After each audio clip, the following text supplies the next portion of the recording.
Welcome to the night mode edition of the Mark Jackson Show. I'm Mark Jackson. This is my dynamic co-host, Bluu.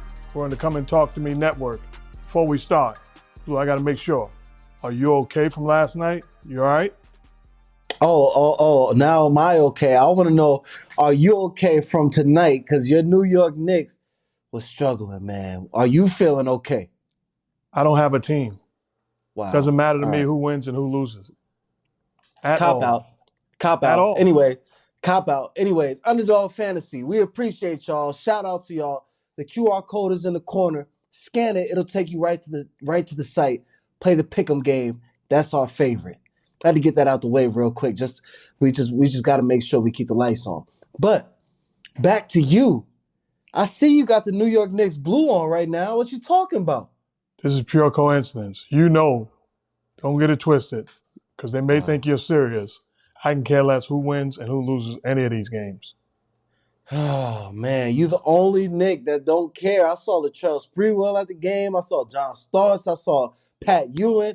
I need you to get on board. I think I got a Knicks jacket. You want me to grab it for you? I'll give it to you. No, you worry about you. Are you okay from last night? You're ignoring my question. I'm okay. I'm all right. I'm recovering. You're just okay. I'm just okay. I don't want to talk about that right now. I don't want to talk about it. I'm putting all my stock in Ant-Man. So just know, Timberwolves is coming for the Nuggets. We getting that get back. I'm used to you doing this. Your team loses, and all of a sudden, like in football, your team loses. You go, I'm going with Patrick Mahomes. What is that? Now all of a sudden, Anthony Edwards is the guy you're going to cheer for? And I gotta stop. I gotta be quiet for the rest of the year. Okay, I'll just sit and wait back. If they get knocked out of the playoffs, I'll just sit and wait and see who the next guy is. Oh my gosh, man! It's better than at least I'm picking a team. You over here like, that's not my team. I don't like anybody. I'm just mad. Was that Tom Thibodeau or me? That might have been Tom Thibodeau. Speaking of Tom Thibodeau, we're going to talk about going down the stretch. I watched Maxey step into a deep, tough three, but it was a good look for the game on the line. And I heard Tibbs on the side supposedly yelling, foul, foul, foul. That was my best Tibbs impression. What do you think about that moment, and should they have fouled? 1,000%. If I'm fortunate and blessed enough to coach in this league again, and I'm in this situation, wherever you are, sitting at home, watching, or in the stands, know that my team is fouling. I do not understand how these coaches and these teams in this situation do not foul. It's the smart thing to do. It's the right thing to do. It's the high IQ thing to do. You take 5 minutes after practice and you work on these type of situations where you have 5 guys that you trust, know when, where, and how to commit the foul, not in the act of shooting. They didn't. You give Maxey a high screen and roll where he comes off, and Mitchell Robinson is off of the screen, laid back, and a drop somewhat for no reason. I don't know whether to blame the players or the coaching staff or the head coach. All I know is overall, you've fallen short. And it's inexcusable when you had them on the ropes and all you had to do was commit a foul, rebound the basketball, and you advance. Now they got to go to Philadelphia again and fight to win this series. It's inexcusable and something I cannot understand. Now, have you always felt that in that situation you would foul, or is it a case-by-case basis? I'm going to tell you the truth. Years ago when I was coaching, one of the years, my 2 outstanding assistant coaches in Michael Malone and Pete Myers talked me into not fouling. And I'm not blaming them because they talked me into some things that wound up being part of the culture and establishing a dynasty. Brilliant basketball minds and great coaches. But they talked me out of fouling. Against the San Antonio Spurs, we switched Manu Ginobili in the playoffs. Ginobili hits a 3 off a pass back, and we lose in overtime. So that's the one time I didn't because I was talked out of it. And again, I'm not pointing the fingers. It just happened that way. They told me great things to make me look good also. But since you asked the question, I truly believe you commit the foul. Too many things have to go wrong for you to lose. if you commit the foul. And the Knicks, you can tell the life was taken out of them as soon as Maxey's jump shot went through the net. Yeah, man, way to throw people. That was the bus that just went by just now. No. I tell you, obviously Michael Malone doing the job he's doing in Denver, won a championship, established a culture, and on his way to have a chance to win another one. And Pete Myers is as brilliant a basketball mind as I've ever been around. So both of those guys I got tremendous respect for. Certainly appreciation for how they held it down for me. Of course. I'm messing with you, Pops. You know it's love for that. All right, man. So I want to know, what can you do? Because I saw Maxey heat up tonight and go to another level as a scorer. Is there anything as a coach that you can do or an adjustment that you can make to slow down a player that catches fire like that? I don't know if these teams or these coaches or assistant coaches are watching the Mark Jackson show, but 2 episodes ago, I talked about both of these teams have an inability to defend the 1-5 pick and roll. If you run a 1-5 pick and roll, a high 1-5 pick and roll, a side 1-5 pick and roll, it doesn't matter. Whether it's Maxey or Brunson with the ball in their hands, they are getting whatever they want every single time. Neither team has shown the ability to stop it or to make the other guard uncomfortable. To me, the adjustment would be at some point in time, in Maxey's situation, because you asked, at some point in time, I got to jump him. I got to blitz him. I got to trap him to get the ball out of his hands and force somebody else to make a play. When I do get the ball out of his hands, I'm going to be in somewhat of a deny to make sure he doesn't get the ball back as the clock dwindles down. I'm going to force somebody else to make a play. You think about down the stretch, Mitchell Robinson was playing outstanding individual defense against Joel Embiid. Came up with a big strip, deflection, a fast break dunk off of it. Block shot, foul. I mean, he played outstanding defense. So you want to invite that. The one thing that was hurting them was Tyrese Maxey. He made the big plays down the stretch. And you have to force other guys to make plays. They didn't, and they paid the price. Yeah. Outside of Jalen Brunson having 40, it seemed like the rest of the Knicks really struggled to put the ball in the basket tonight. We had Hart with 3 for 17. We had Dante 3 for 10. What was the biggest issue for the Knicks on the offensive end? I think Jalen Brunson is being asked to do too much. It's physically taxing when you got to make every play. You think about it. They played 7 guys tonight. 7 guys. And Dante DiVincenzo, I've been there before. There's no way you can't tell me he's not frustrated and upset when he played an incredible 82-game season. And now when it matters most, Miles McBride is playing the valuable minutes down the stretch. As much of a team player as you are, I don't care. You're going to be sitting on that bench a little frustrated, a little upset, and trying to figure out, why am I not playing? And it takes a toll on you, and it wears on you. And I think you got to find guys that you can trust. A guy like Alec Burks, who's a natural scorer. You can't tell me he can't give you minutes. You look at the Milwaukee Bucks. They went with guys that hadn't played all along, just sitting there waiting for an opportunity. So you can steal minutes and not put the demand on Jalen Brunson to play 50, 52 minutes. I mean, it in a playoff game where the lights are brightest, that's asking a lot. Yeah, it was a lot tonight, man. And it looked like, I don't know how the Knicks left the arena tonight without a win. The game was in their hand multiple times. So it's got to be crushing for the Knicks to leave with this loss tonight. How do you bounce back from a loss like this where you know you should have won? You bounce back by spending time watching film tomorrow. Missed foul shots, bad shots, undisciplined defensively, careless turnovers. You watch all of those situations, how you handed them the basketball game, and then you end it on a good note. If we don't make those mistakes, we make our foul shots, we take care of the basketball, if we're on a string defensively, tied together individually and collectively, we leave there and advance. The good news is we've worked our tails off to put ourselves in position to be 1 win away from advancing.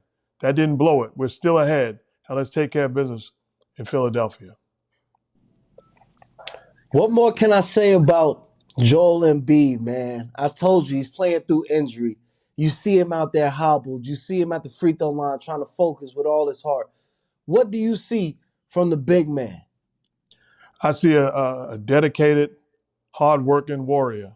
It is truly inspiring watching him play and fight through injuries and clearly not 100%. Even the last play, the ball is by the foul line.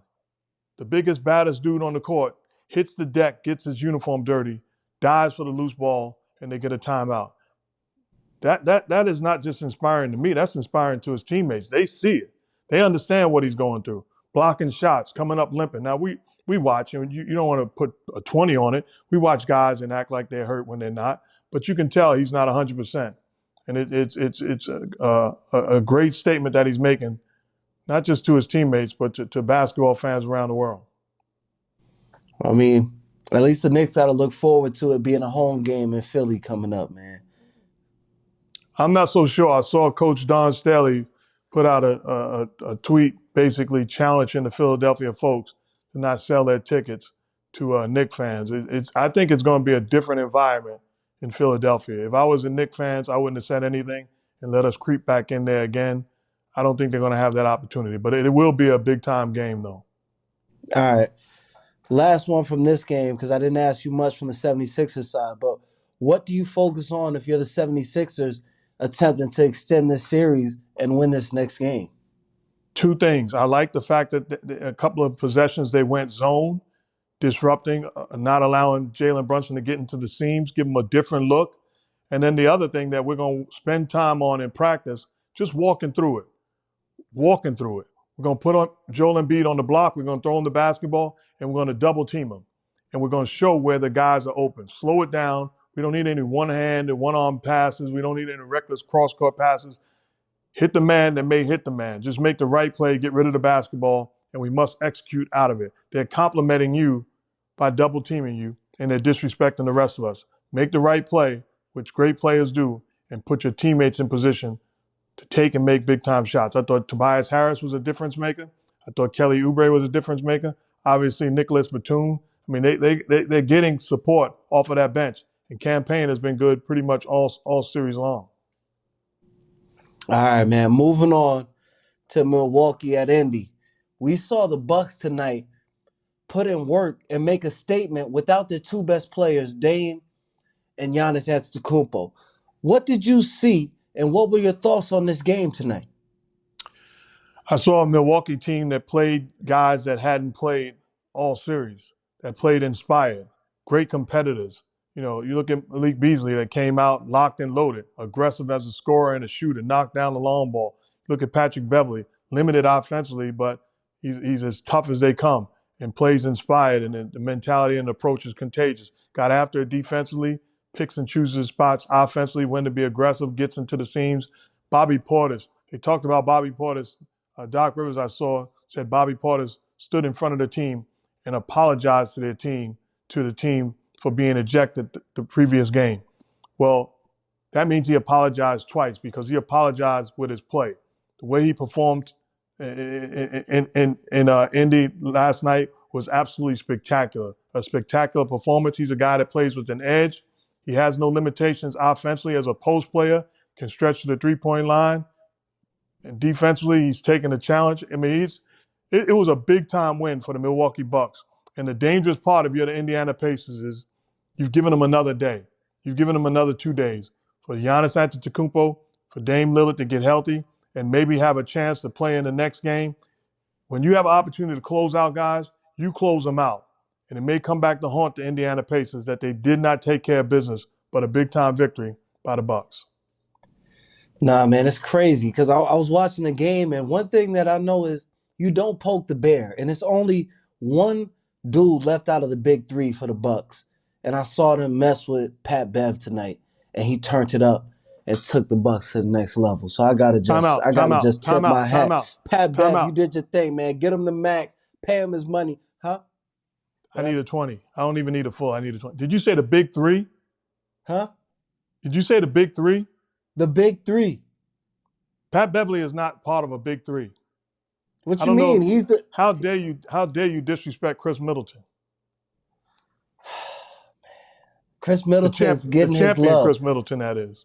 Chris Middleton's been cooking. We giving him his love. Pat Bev showed up tonight. Yeah, but This he's was no big big. three. Pat Bev is not and will not be part of any big three. He's an Can we outstanding just, player that gives you energy and a spark plug defensively and competes at a high level and leads, but he is not part of a big three. You wash your mouth out with soap, young man. man, we can't have no fun, man. Pat Bev was cooking tonight, though. Can we get that at least? Are you trying to go on his podcast? No, I'm just saying he played well tonight. No, he played very He well. was a spark. He played outstanding. He played Yeah. outstanding. He did his job, but he is not part of a big three. Oh my goodness, man. You know, you could give love without the hate. That's not hating. He might be a part of the big three. You don't know. Maybe Who are you, Radio maybe he's a Raheem, part all of a my sudden? big three. Relax. Love, hate, love. What are you doing, man? No, he played great. Right. He played great on both sides of the floor. Yeah, he did. I'm playing, man. He's not. I mean, I'm gonna just leave it. I'm gonna leave it what it is. Okay. All right. What do you do when you're coaching a young team like Indiana, and they just seem to not have it like tonight? It happens. You charge it to the game.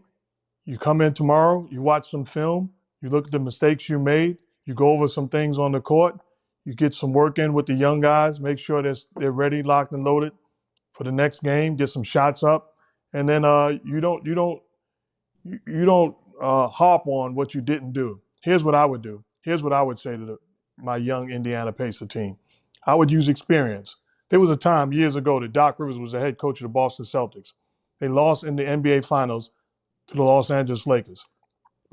Doc Rivers was so upset he took money from each one of his players and put it in the ceiling of the Staples Center locker room, believing that he would come back the following year and redeem himself with that same team. He did, and the money was still in the ceiling. I'd tell my team, I thought about doing that same stunt. But guess what? We're not going back. It's a wrap. I'm not going back. We're going to finish this series and handle our business, so I'm not going to waste my money by somebody else finding it, and I see it next year. We're going to handle our business, eliminate them, and move on to the next challenge. That's the response. You got to take it personal, and you got to realize we were outworked, we were outperformed. Now make the proper adjustments. Wow. Is that a real story? Yes. The money was still in the ceiling a year later. You for real? Yes, absolutely. It's documented. All right. Like, they won the championship the following year. No, I believe you. I've seen Blue Street too, and it sounded a lot like Martin Lawrence. I don't know. It was the one. No, it's true. It's true. All right, man. So let me ask you, moving forward, this Pacers team, you don't know which Bucks team you're gonna see. It could be Giannis, it could be Dame, a combination of both, or whoever. But how do you prepare moving forward? It doesn't matter. The assignment is the assignment. The mentality is the mentality. The approach is the approach. When we come out and we play with great energy, effort, and enthusiasm, when we play with the type of pace that we play with all season long, whether Dame is in uniform, Giannis is in uniform, you can go get Lou Alcindor, you can go get Oscar Robertson, you can go get Bobby Dandridge, it doesn't matter. You go get Dale Ellis and Alvin Robinson, you go get Marcus Johnson, go get whoever you want. When we play our brand of basketball, we win against this team. That's the challenge. Play our brand of basketball and finish these dudes off. Whether they're healthy or not, finish these dudes off, fulfill the assignment, and move forward. Now, from a coaching standpoint, are you full-heartedly going about it like that also, or are you putting in fail-safes and backup plans to prepare just in case one of these dudes do play? Here's the thing that we can make too much of a situation. It's no secret. You sitting at home, me sitting at home doing a podcast, know what the Bucks run with Giannis Antetokounmpo. We know what their strengths are with them. We know what they run with Dame Lillard. High screen and roll, in transition. You gotta pick him up at half court. Make sure that he doesn't have uncontested threes. You gotta protect the perimeter and don't allow him to get into the seams and score. Giannis, you gotta build the wall. It's no secret. We've played this team plenty of times. So with or without them, the bottom line is our defense is our defense. Our assignments are our assignments. Allow me in the middle of the assignments to make the proper adjustments that's needed. But it's no secret how we're going to beat them. It's the same way we've beaten them all along. Now, are you willing to do it? Put the onus on your team. I hear you. Okay. Moving on. I've been reading the comments. Mind you, right now, I just want to let y'all know, go like, comment, and subscribe. Show some love. But I've been reading the comments, and the Magic fans is feeling some type of way, like we just been glossing over the run that they've been having. And I saw tonight they did compete, but they weren't able to come up with the win, and Cleveland took care of business. What did you see in this game? Let me tell you something. I played for the Indiana Pacers, a great basketball team. And we would be on NBA TV. And then we'd be on the second game. And we wouldn't be on the main game. And you know what we said? Just like Orlando, I'll give them a suggestion what to do. Keep winning. Keep winning. If you keep on winning, you're going to force national TV to put you on. They'd have no options because you become the show. So that's the mindset. We got all the way to the finals and lost to the Los Angeles Lakers in 2000. That's what you do. Don't worry about whether you're not getting recognition or not. Handle your business. When you get caught up in not getting recognition, you find yourself now in a 3-2 hole, having to win a game to stay alive. I like the grit. I like the competitive spirit. I like that they show up and they play through their best players and they're unselfish and they almost have some similarities to OKC, but they don't have the same home run talent as OKC. But a tough loss tonight. But I like the way that they competed. And at the end of the day, lost a tough game. And give credit to the Cleveland Cavaliers by responding and reacting. And if you're the Orlando Magic, win some ball games. Keep on winning, and you'll see the bright lights, and you'll get the recognition that you deserve. What impressed you most about this Cleveland Cavaliers team? Guys being ready. No Jared Allen, a guy who's played outstanding in this series. So you lose that size, that twin tower with Evan Mobley and Jared Allen. Now all of a sudden you go with Morris and you ask him to be inserted and play quality minutes. Down the stretch of a ball game, you have Morris and Evan Mobley. That's a different front line than Allen and Mobley. But Morris did a great job. He actually knocked down a huge three in the corner down the stretch of the ball game that made his team up comfortably. But I think ultimately what I love is the way that they competed defensively. Evan Mobley made a huge block to close out the game against Franz Wagner, driving with the left hand, blocked it without fouling. They secured the victory. Donovan Mitchell was special. The best thing about that team to me is you win in 2024 with perimeter talent. And you have Darius Garland, you have Donovan Mitchell, you have two guys that can confidently go get theirs on the offensive end of the floor. When they're healthy, they got shooters spread around them. They got big-time finishes at the 4 and the 5. This is a dangerous team when they're clicking. Now, they've proven when they don't click, they can be beaten by anybody. But when they are clicking, they are a dangerous team, and it's going to be a tough out. All right, Game 6, heading back to Orlando Friday. I want to know, what do you see happening in this one? I really believe that the Orlando Magic will respond. They're well coached. They're tied together as a team.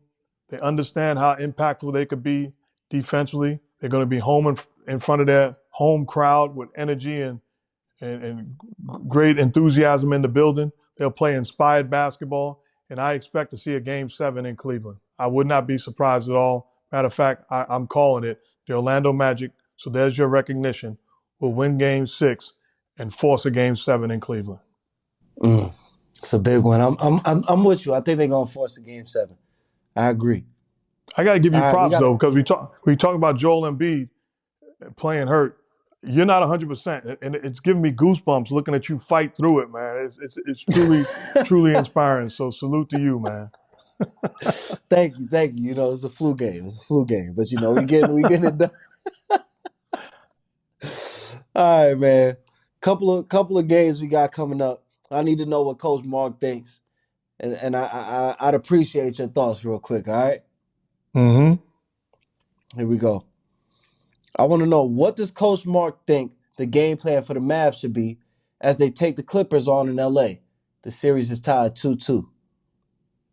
The formula is the same formula we had when we won. Follow our dynamic duo in Luka and Kyrie. Compete defensively. Be aggressive as a supporting cast, locked and loaded to take and make big-time shots. I want my big setting screens and dive into the cup. Let's make them feel us physically. Let's put pressure on them physically. not just offensively, but as importantly and even more importantly, defensively. When we do that, we're the better basketball team. Again, just like Milwaukee, don't allow them to get healthy. I don't want to see Kawhi Leonard. I'm not interested in him. When James Harden and Paul George have been comfortable offensively, it's because we took our foot off the gas pedal and not competing and forcing the issue. Let's get back to that and see how good they can be. All right. Who you got winning that game? I believe the Dallas Mavericks will win the game. One thing that I was impressed with is when you have, I've been in situations where I play with great players that point the finger, and then I've been in situations where I play with great players that point the finger at themselves. And Luka said, I'm letting Kyrie down. I'm letting my team down. I'm not playing up to par. Look at his numbers. And this dude is saying he's not playing up to par. That'll get you like excited. I'm ready to play. I'm ready to run through a wall for this dude because he's not pointing the finger and putting the pressure on us. He understands. The dude's been a pro since he was 13 years old. He's not afraid of the bright lights. He embraces it. He welcomes the bright lights. So I like the idea of him holding himself accountable and putting the pressure on himself. And I expect to see him have a big game, and I expect the Dallas Mavericks to win. Let me ask you, because I heard him say that, but how much of it is just rhetoric, and how much of it is there really another level that he could go to? Because he's playing amazing, as you said. Again, it doesn't matter. And no pun intended, it's foreign rhetoric because it's not rhetoric that we hear often. The best player saying, even though he's got numbers, saying I got to be better, and I'm letting my team and my co-star down. So it perks up your ears and it makes you realize like, yo, we don't see that often. So give him credit. And the pressure's on him to respond. I expect to see him have even better numbers than he's put forth thus far. And I expect to see the supporting cast and his co-star and Kyrie have a great night. Okay. I want to know, it's a serious question. Is there any way that the Miami Heat can escape Cancun? Oh, man. Yes, there's a way. They've won a game in this series when they forced the issue, when they defended, when they played with pace, when they knocked down the long ball, led by Tyler Hero and the supporting cast. So they can duplicate that, but it's a tall, tough task. The Boston Celtics are the better basketball team, but the Miami Heat have what it takes to extend this series. It's not going to be easy because, Boston, outstanding perimeter defenders. They got outstanding scorers on the offensive end. They got size, even though they missed Porzingis. I think it'll be a closer game than what people anticipate, and I expect Miami down the stretch to have a chance to extend this series. All right, I think it's over, man. I think it's a wrap. He had a nice season. It's time to go home, man. Send him out of here. I mean, you don't think they have a chance? No, I can't. That's that far-fetched. It's the best team that's left in the playoffs, arguably, playing against a team that has one of their superstars sidelined, and their team is just overmatched. If you say so, man. I think they have a chance. All right, fair enough. We could agree to disagree. What you gonna beat me up? I want to say something though. My last night, Mama, there goes that man. I've been tossing and turning, and Derek White, even though he shouldn't have won it, it should have been a tougher decision for me, because I went back and watched the game, and he was absolutely spectacular. So if you can get something moving forward, I'm going to really consider it. He was special. All right. So now Derek White got brownie points with you? I don't try to get brownie points. Oh my gosh, man. Why are you so serious? All right. Speaking of Mama, there goes that man award. We need to know, it's time. Who is the winner of the Mama, there goes that man award tonight, Pops? It was tough, as it's going to be every night when there's multiple games, because it's going to be stellar performances in each game and even multiple stellar performances in one game, which it wasn't in this particular game I'm about to touch on. Tonight award goes to Tyrese Maxey. What a performance when his team needed him most. Made big shots, made big plays, and made the biggest play, giving his team life. We gave Jalen Brunson credit when he painted the Philadelphia skies orange and blue. Well, Maxey turned out the lights in Madison Square Garden. 46 points, 9 assists, and was absolutely stellar. The only thing he could do better is knock down his free throws, which is the norm for him. But he played inspiring. They had no answer for what he brought to the table offensively. Because of that, Tyrese Maxey gets the Mama, there goes that man award. There we go. Okay. Tyrese Maxey. I was trying to look real quick, see if it was anybody else that I'd have an argument for, but he put in that word tonight. He put in that word. Joel Embiid with a triple-double is awfully impressive. It is. It is. But I you think, get 46, you win it. Yeah, watching that game, Maxey took over down the stretch. He hit big shots. And Embiid, he's still hurt. So I wish he was 100%. I think this would be a big year for them. But it's tough. Pardon me. It's tough not knowing how healthy he's going to be. What did you call Luka's, you said foreign, what did you call it? What? You called Luka's comments about it was his fault. You called it something, fake hustle? I forget. Some rhetoric? Yeah, rhetoric. Yeah, rhetoric. Because I felt like that cough you just gave was rhetoric. What do you? No, sir. No, like, are you serious? No, because I gave you props and said you sick. Now you don't have to milk it. No, look, because they be on me in the comments. Like, I take a sip of water and be like, "Oh God, Blue! If he sipped that water any louder, you realize the mic is by your throat, don't you?" Like, I could pass out. They're gonna be like, "Yeah, he died. Good. He shouldn't have been drinking water in the mic." So I'm trying to cough away. I'm being mindful of y'all. So once again, go like and comment, subscribe, and show us some love. Now, back to the show. We got to thank our sponsors, Underdog Fantasy, showing us love and keeping the lights on. Go ahead and scan the QR code and go straight to the site. Play the Pick'em game. That's our favorite. Before you wrap, Pops, I just want to know, what is it? The brains? I know you heard Kung Fu Kenny come back. What's up? You ain't here yet? No. You didn't? Ooh. All right, What we're happened? saving it for next episode. Kendrick responded. Oh, I think you said Kenny. Yeah, I heard Kendrick. Kung Fu Yeah, Kenny. he came back. He came back emphatically. Yeah, what you think? It's getting interesting. It's getting very interesting. No, he came back. He came back and made a statement. No doubt about it. Yeah, I appreciate how, at least at this point, it's still verbal jousting. It's still rapping. It's still bars. It hasn't crossed lines yet.